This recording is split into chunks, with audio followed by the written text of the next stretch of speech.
పౌర్ణమి రోజున నక్షత్ర దీపారాధన అయితే చేసుకున్నాను. నక్షత్ర దీపారాధన ఎలా చేసుకున్నాను అంటే, ముందుగా అష్టదళ పద్మం ముగ్గు అయితే వేసుకున్నాను. ఈ ముగ్గు వేసుకుంటే 108 రేకులతో వస్తుంది. అమ్మవారికి ఎంతో ఇష్టము. ఆ ముగ్గులోనే వినాయకుడిని పెట్టుకొని పూజించుకొని నైవేద్యం పెట్టుకొని, దీపాలని ఎప్పుడూ డైరెక్ట్గా నేలపై పెట్టకూడదు కాబట్టి ఇక్కడైతే నేను ఆకులు వేసి ఆకుల్లో దీపారాధన చేసుకున్నాను.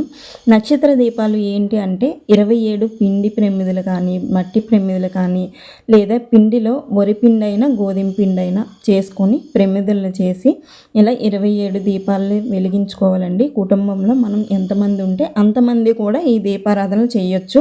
ఎందుకంటే మన నక్షత్రాలు 27 నక్షత్రాలు. ఈ 27 నక్షత్రాల్లో మన నక్షత్రం ఏదో ఒకటి అవుతుంది కాబట్టి అన్ని నక్షత్రాలకి పూజ చేస్తే మన నక్షత్రానికి కూడా పూజ చేసినట్టేని.